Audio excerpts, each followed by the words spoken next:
चाञ्चल्यं पृष्ठदेशे कठिनकृतिरधो वक्त्रता क्वापि कोपो याय च कस्मादकस्मादपकृतिरुपकारिष्वपि प्राज्ञमौळे। स्त्र्यर्थेऽन्यस्त्रीष्ववज्ञा किमिति रमणते चोरता मायिकत्वं चित्रं रोहावरोह वितिविरसगिराप्यादृतः पातु कृष्णः। हे प्राज्ञमौळे म्हणजे ज्ञानींचा मुकुटमणी असणारा श्रेष्ठ असणाऱ्या, हे रमण म्हणजे हे रमणा, हे म्हणजे तुझे, चांचल्यम म्हणजे चंचलता, कस्मात का बरे, पृष्ठदेशे म्हणजे पाठी, कठीणकृती म्हणजे कठीण अशी आकृती, काठिण्य, अधोवक्त्रता म्हणजे वदन खाली केलेले आहे, मुख खाली घातलेले आहे, क्वापी म्हणजे का बरे, कोपहा क्रोध का, अकस्मात म्हणजे कारण नसताना, यायच्या म्हणजे प्रार्थना किंवा काही मागणे, उपकारीषु म्हणजे उपकार करणाऱ्यांना, अपकृतीही म्हणजे अपकार, स्त्र्यर्थे म्हणजे स्त्रीसाठी, अन्य स्त्रीषु अवज्ञा म्हणजे दुसऱ्या स्त्रींना त्रास, ते तुझे, चोरता म्हणजे चौर्य चोरणे, किमिती का बरे, मायिकत्वम म्हणजे फसवणे, रोहावरोहऊ, रोह म्हणजे काही लोकांना फार संपत्ती देऊन त्यांना वरती घेऊन जाणे आणि काहींना अवरोह म्हणजे काहीही न देता त्यांना खाली तळाशी नेणे, चित्रम म्हणजे विचित्र असे, इति अशा प्रकारे, विरसगिरापी म्हणजे ज्यामध्ये काही स्नेह नाही अशा वाणीने, आदृतः आदर केला गेलेला, श्रीकृष्ण श्री भगवान श्रीकृष्ण, पातू रक्षण करो।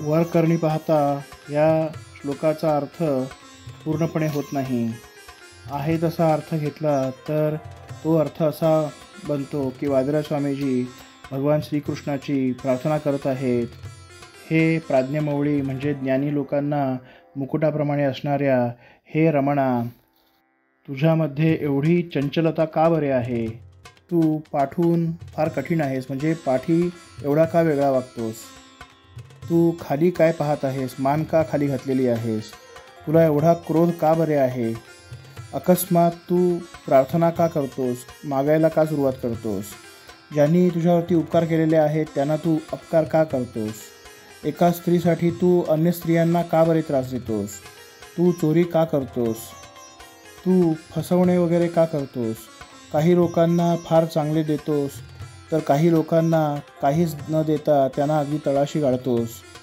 हे विचित्र आहे, जरी विरस अशा या शब्दांनी तुझ्याबद्दल बोलले गेले तरी आदर केला गेलेला असा तो भगवान श्रीकृष्ण आमचे रक्षण करो।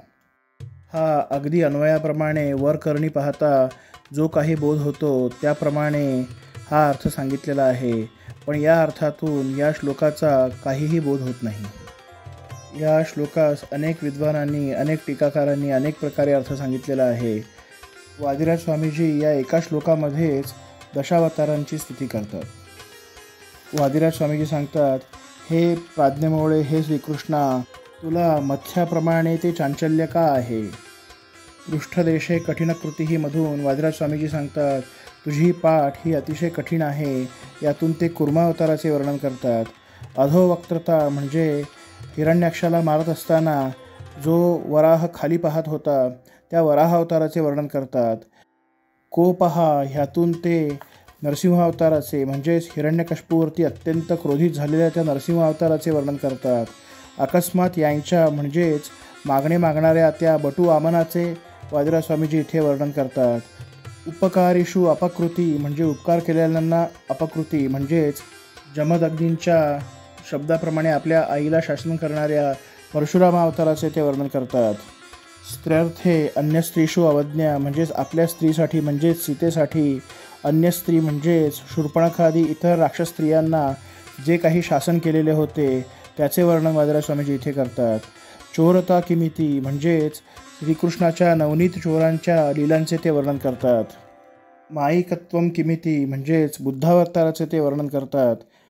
रोहावरोहऊ म्हणजेच येथे कल्की अवतारामध्ये जे काही अश्वारोहण करणार आहे त्याचे वर्णन करतात।